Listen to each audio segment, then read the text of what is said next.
आजची रेसिपी आपण पापड चाट बनवणार आहे.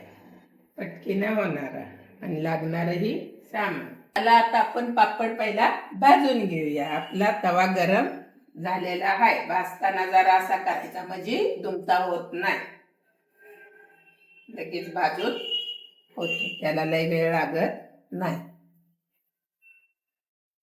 भारी असा मस्त भाजून घ्यायचा, खायला बी भारी, करायला पण झटके पण नक्की बघा, खाऊन बघा किती छान लागतं.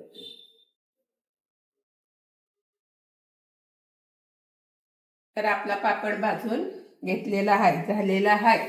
त्याला लगेच आपण चुरून घ्यायचा आहे, कडक कडक होती की. तर आता आपला पापड मोडून घ्यायचा आहे एकदम मस्त. तर एक कांदा पण कापल्याला टाकून घ्यायचा आहे. त्याला टमॅटो पण एक आहे ते टाकून घ्यायचं.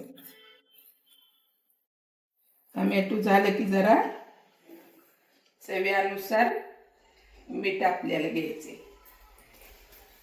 थोडस जिऱ्याची पावडर टाकून द्यायची, थोडीशी शेव, एकदम थोडासा चाट मसाला टाकून घेऊ. चाट मसाला टाकून झालं. तर आता आपल्याला टाकायचं दही. दही टाकलं तर अजून कोथिंबीर जरा टाकून घ्यायची थोडीशी. तर गदगद गदगद गदगद असं हलवून मिक्स करून घ्यायचं. एकदम छान एक जीव झाला पाहिजे, एकदम छान. कसं झालं बघा, आणि खाऊन पण बघा किती छान लागतं, टेस्टी. माणूस आवडीनं खाणार. एकदा नक्की करून बघा, खाऊन पण बघा कसं आहे ते. एकदम छान, खायला पण छान झालं मिक्स करून आपलं.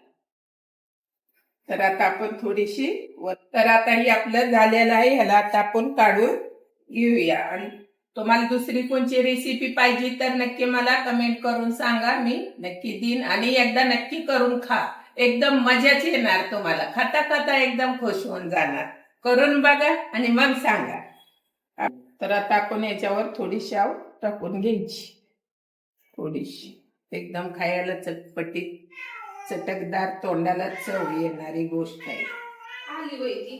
थोडीशी कोथिंबीर टाकून घेऊया आपण, मस्त चवीनुसार. मस्तच लागते खायला, एकदम चटकदार. खाणार तुम्ही, आवडीनं खाणार बघा. तुम्ही नाही खाल्ली आणि छान म्हणला तरी विचारा. तर बघा, आणि दुसरी कोणची रेसिपी पाहिजे तर नक्की मागा, तरी पण देईल, काही अडचण नाही. एकदम छान झालेलं आहे, मस्तच. खाऊन बघा आणि मग कमेंट करून सांगा चांगलं का वाईट.